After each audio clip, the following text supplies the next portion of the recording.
This is really country around here. Does your uncle live here all the time? Mm-hmm. The government sent him out here years ago on some sort of a survey of bugs that prey on trees. Oh, is he what do you call it? An entomologist? Yes. Well, he liked it so much that after retiring, he built this place and stayed. Well, I don't blame him. Oh, you'll meet him tomorrow. He's probably off somewhere chasing a bug. I'd be off chasing a nice fat trout. Why didn't you tell me about this? Darling, we've only been married 9 days. And don't think it hasn't been nice. Oh, by the way, what does your uncle do with that movie projector? Oh, he's always taking pictures, mostly about trees. You know, I've learned a lot just being around him. Let's run one. Do you know how? Why, sure. Turn the lights out.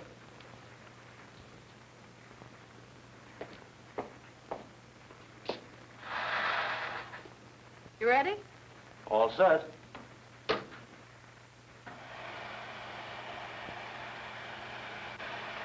Oh, look, sugar pine.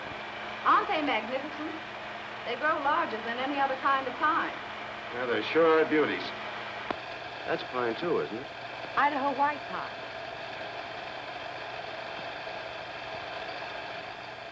Oh, and there's some ponderosa pine. Look at that. Isn't it a shame to cut down trees like that? There ought to be a law against it. I wonder why he took this. Funny-looking top. I think they tell the condition of the tree by looking at the branches and the needles. You know, when they're healthy and when they're ready to be cut. Yeah, and when they get through cutting it, it looks like this. Well, they missed some anyway. Oh, those are reserve seed trees. They left them on purpose. I doubt it. That's what the loggers leave. Every time I see a thing like that, Don't say it. Don't say what? What you started to say. Remember, I've been coming to this country for years. I love you very much, darling. But as far as the woods go, you're a million years behind the times. Oh, I am I?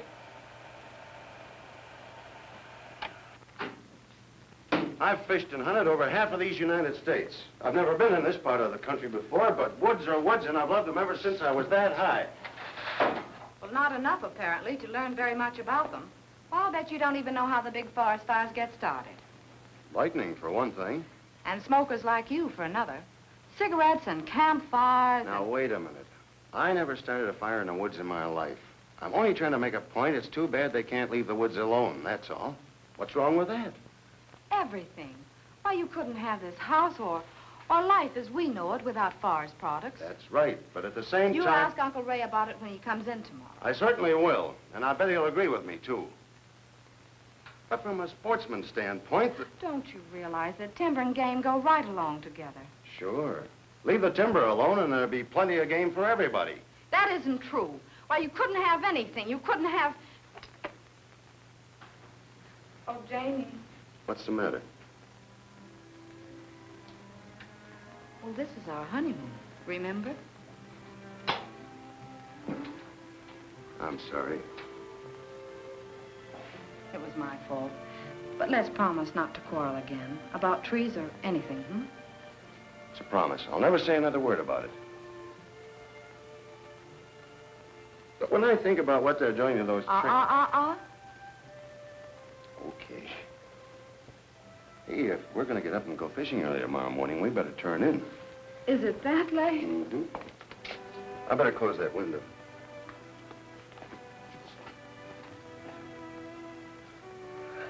Smell that pine. Let's leave the windows open. It's a beautiful night. And I'm sleepy.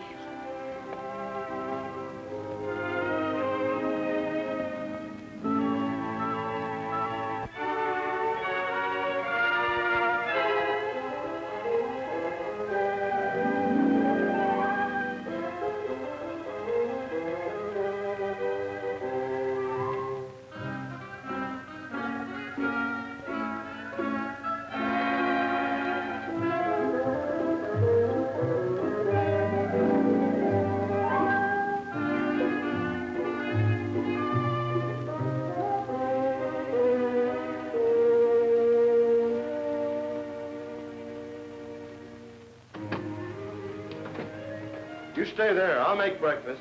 Oh, you're wonderful. Breakfast coming up. Dun, dun, da, dun, da, da, da, da, da, da, da, da, da,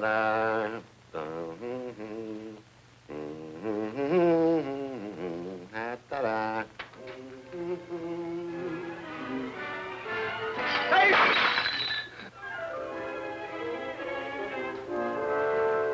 Are you all right? Yeah, I'm all right. Are you sure? Yes, I'm sure. Hello there. Uncle Ray. Well, what kind of a honeymoon is this? Oh, Uncle Ray, this is my husband. How do you do? I'm afraid we kind of wrecked your living room. That's all right. Was that cub a friend of yours? No, sir. Oh, and I'm afraid we've just ruined your film. It was old material. I was going to throw it away. Well, I wish you had, because we had an argument about it. Oh, if you two will clean up this mess and keep the animals out, I'll make breakfast. There now. More coffee, Uncle Ray? No, thank you. Mind if I fuel up? No, of course not. I'll do the dishes. I'll help. We'll just get in the way. Oh. You. Tell Uncle Ray about your ideas on trees. He'll love it. Go away. What does she mean by that? Well, we had a little argument. I said I thought it was a shame to cut down any tree. You see, I like to fish and hunt. And, well, it seems a shame that we can't leave old Mother Nature alone. What did Mayo say? She said I was trying to burn up the woods. Well, that's hardly likely. But I know what she means. You do? I wish you'd tell me. I think I could show you easier than tell you. I'm putting a film together right now. I'd like to try it out on you. Oh, Mayo, Hi. how'd you like to see a movie? I haven't done the dishes. Oh, they'll wait. All right. Can we run it now? Yes, if you like. Just draw the curtains and sit down. Fine, let's go.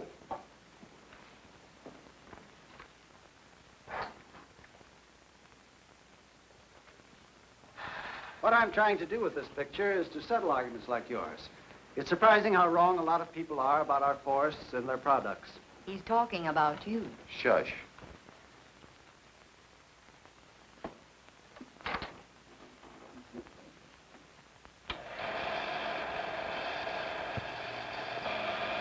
How to run a tree farm. Farm? Is that a new idea to you? Certainly is. Go ahead. I started off with old Mount Rainier, partly because I like to look at it, and partly because it suggests something eternal and permanent. And that's the way you should think about our forests. Eternally green, eternally useful.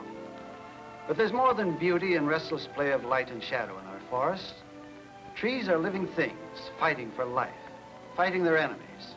They get sick and old and die. They reach up with their leaves to breathe and feel the sun. They must have food and water. And like all living things, they're in a constant struggle for survival. If they're not harvested when they're mature, they rot and go to waste. Enough lumber for millions of homes is going to waste every year, just as you see it here. We need the products of our forests, and we need the forests. So true conservation begins by understanding that timber is a crop. Not to use our timber crops would be a terrific waste of nature's bounty. So let's begin with that idea. Let's make a few comparisons. It takes only one day to produce an egg, but it takes all summer for corn. Beef, 2 or 3 years.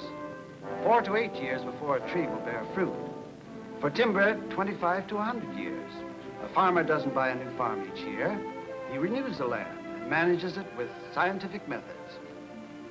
So begin to think of the forest as a farm where useful things are grown and harvested and grown again as a permanent, useful industry. Now let's see what it takes to run a tree farm. Fire is one of the things you'll have to fight. Forest fire is a terrible thing. I've seen them. That's right. And that's why the lumber industry, the states, and the U.S. Forest Service are all trying to fight carelessness in the woods and to provide the fire equipment that's so essential. This has brought about very close cooperation between the public forest agencies and the individual forest owners. Fires are so terribly destructive, in spite of everything yet done, the loss through forest fires is still between 30 and 45 million each year. What you're looking at here is a small part of the Great Tillamook Fire of 1933. It burned 270,000 acres in 20 hours.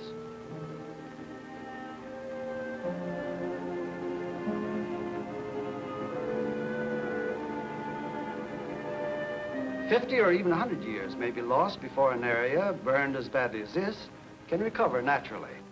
You can see why your tree farm will have to be equipped with towers and fire wardens. It means constant, daily vigilance throughout the dangerous dry seasons.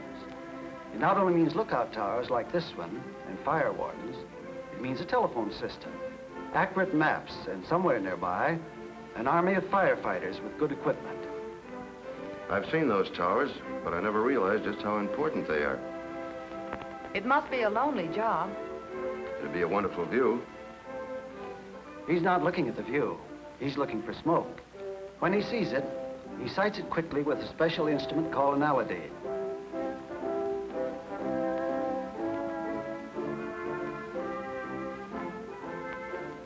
As soon as he gets his bearing, he reports the location by telephone or radio to headquarters.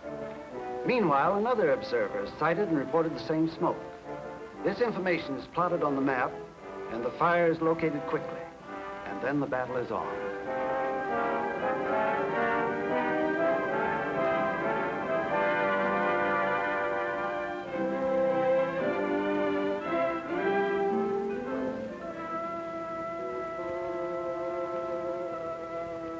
Repeated fires kill the seed trees, and the land remains unproductive unless it's artificially replanted. Transplanting by hand is slow and expensive, but sometimes it's the only way to keep the land productive. There you can see rows of trees that were planted on an old burn.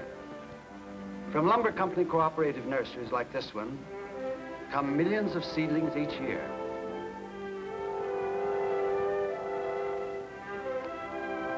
Of course, a far more practical method is to prevent fires and to plan so nature will do the replanting.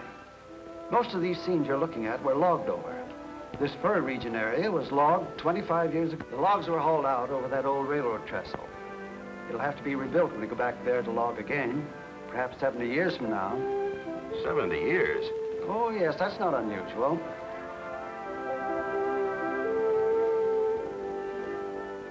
Over there, you can see the seed block which was left 25 years ago. Gee, a tree farmer deals in lifetimes. That's right.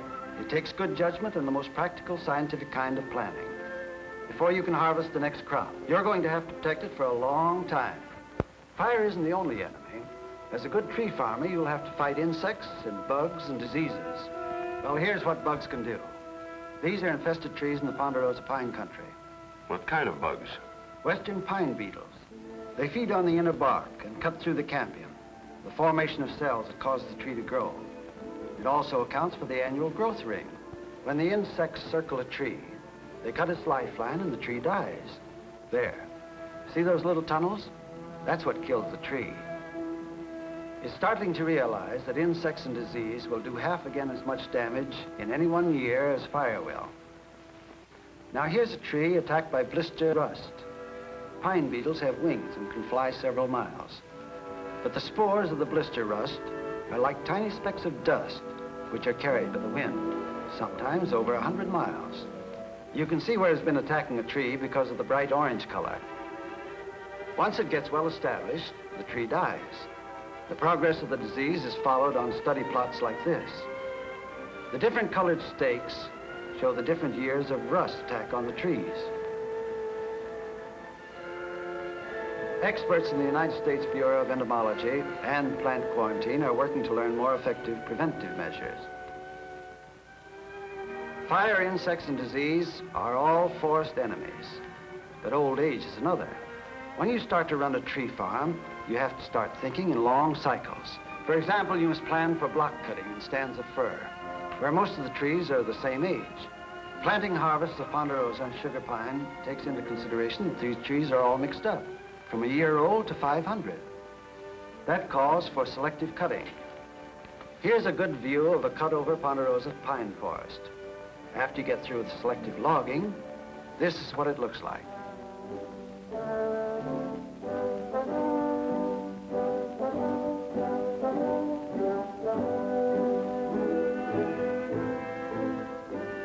You can hardly tell at this distance that the loggers have been through here. Good judgment and good forestry keep an endless supply of useful timber coming out of the woods. Production is continuous. You'll be interested in the way trees are selected and marked. With trees of mixed ages, you want to take out the old ones and give the young fellows a chance to grow. So a crew of experts go through the woods and squirt a white seed on each tree to be cut. It must be high enough to be visible above snow in winter and above brush in summer. This is all part of an industrial reforestation. And the methods are carefully worked out to permit harvesting the old trees before they die and still keep an adequate reserve of growing trees for each area. Over in the white pine country of Idaho, the trees are carefully counted on tallywaggers. There are 4 of them. One for the white pine reserve, the mixed reserve, the trees to be cut, and the trees under 12 inches to be left. The marker, who is the boss of the crew, frequently consults a map of the district so the information he gathers can be related to a particular area.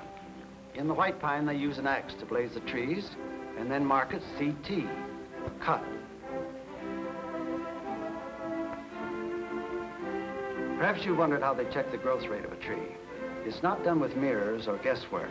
The checking is done with an increment bore, which is an auger with a hollow center. It pulls a sample of the core out of the tree. This particular pine was released years ago. What do you mean, released? I mean released from too much competition for light and water by other trees. It's done by cutting the old trees, as you see by the old stumps nearby. Now let's see what release meant to this tree. Rings close together at the heart show that the trees were too thick and were closing in on the young tree, shutting off light and sunshine. Then the area was locked and the big trees cut. Pine was let in, and the rings grew wider, meaning the tree was growing much faster than before. Here you see what I mean in this cross-section of a tree. For 15 years since its release, this pine has been growing taller and thicker and stronger, doubling the growth of preceding 30 or 40 years. It's a good example of what happens if you cut the old trees when they're ripe and give a younger tree a chance. I don't follow you. Well, wait a moment. I'll stop the film and show you. Look here. This is a cross-section of a tree. When the tree is under very heavy competition, the rings are very narrow. But here, when it had a chance, it grew big, wide rings. Oh, now I see what you're talking about. Want to see the rest of the picture? Very much.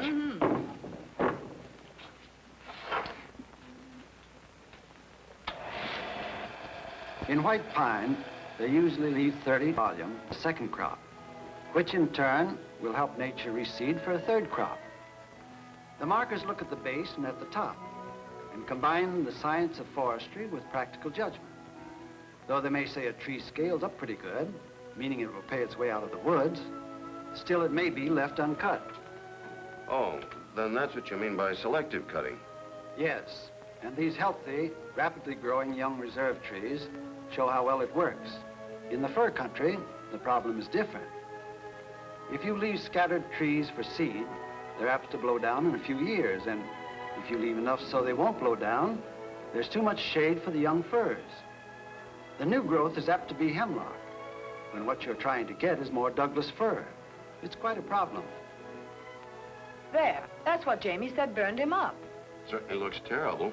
Well, this area was cut in blocks about a year ago, and if you didn't know forestry, you'd naturally feel it looked pretty hopeless. But look, right next to this is a restocked area that was logged the same way about 8 or 10 years earlier. How does a cornfield look after it's been harvested? Looks worn out and all through. If you don't know that next summer, given the proper care, it'll be green and productive again. Same thing is true of every other crop. The only difference is the length of time nature takes to do it. So let's go back to the fir country. This was logged some years ago, and nature's cycle is moving right along on schedule. At first glance, you don't see any trees, but let's take a closer look. Underneath all this underbrush and ferns is a thriving new growth. If we clean it up thoroughly, we find still more trees growing, inch by inch, reaching up for the sun. All this is part of the industrial reforester's plan.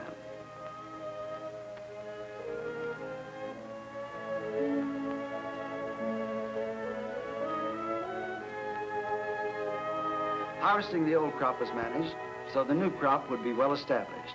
Carefully protected from fire, these seed blocks are left standing. Healthy trees to produce ample seed for the nearby logged area. It's this kind of thinking and planning and cooperation that ensures the use of our forests without abuse, so that growing timber crops shall be a continuous, perpetual operation. And here's the proof of the pudding. A second growth fir forest, 50 years old. The old timber was harvested half a century ago.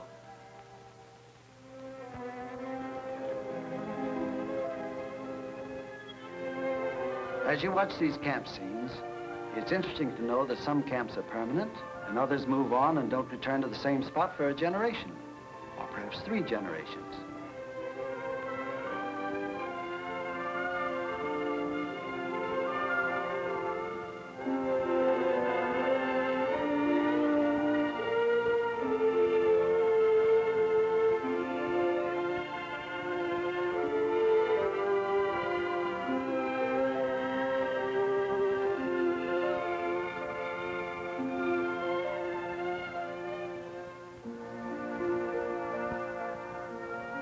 Timber, forest products, are important to everybody. And naturally, no people are more interested in growing trees than the lumberman. Wouldn't you be if your living and your children's living depended on it?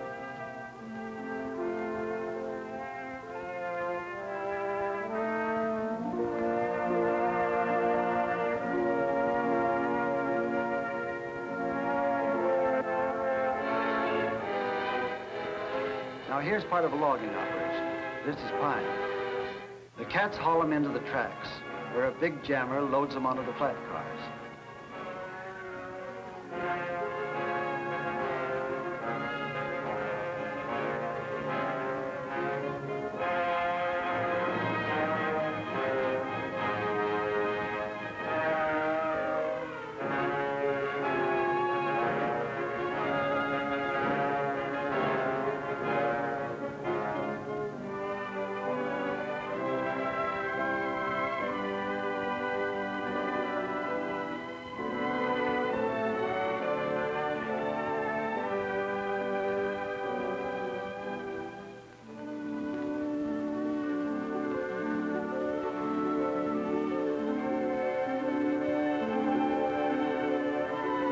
Railroads, hundreds of miles of them in the mountainous country, always seem to me to be marvelous engineering feats. But whether the logs move out by train or by truck, whatever form of transportation is used, it takes big equipment, big thinking, long-range planning ahead to operate our giant tree farms. Here's where the assembly line was born. The sawmill was the first industry to take the work to the worker by conveyor at waist height.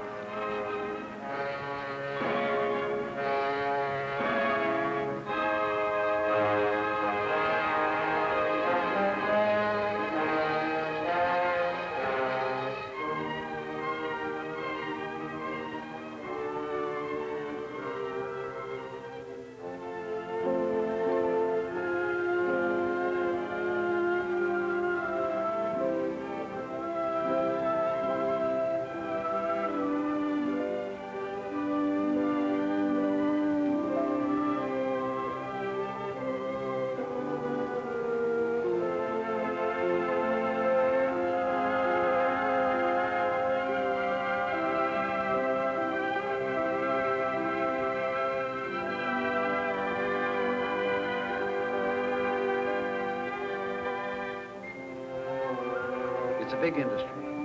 It's getting bigger all the time. Lumbermen spend millions of dollars a year fighting fires and bugs, studying better methods of aiding reforestation, improving old and developing new forest products. Large, busy laboratories are maintained like this one, where scientists are at work. The tree farmers are determined to use every possible part of the tree. Naturally, they don't want to waste anything that can be made into a profitable product. Jamie, here's something that'll interest you. In the natural course of events, in operating a tree farm, the harvesting of old growth and the subsequent development of the new growth provide conditions under which game thrives far better than it does in old timber. Just watch this.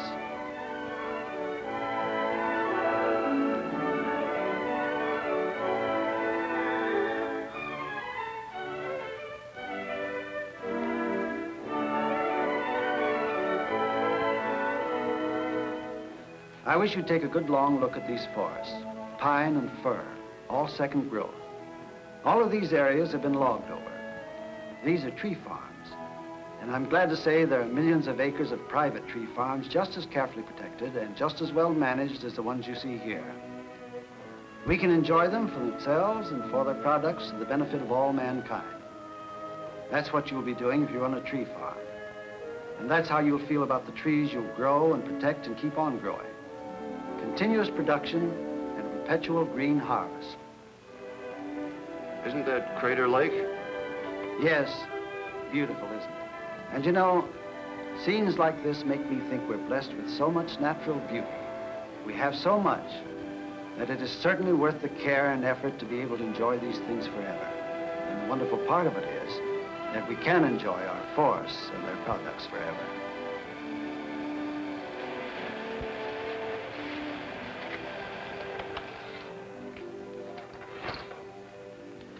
Well, what do you think of tree farming? I had no idea that timber is a crop and is managed like every other crop. That's exactly what it is. And that's why you don't have to worry about forest products. They'll be here for your children and your children's children. And the better job we all do in operating tree farms and protecting our forests, the more wildlife population there'll be for you sportsmen. I'll shake on that. And I think I owe someone an apology.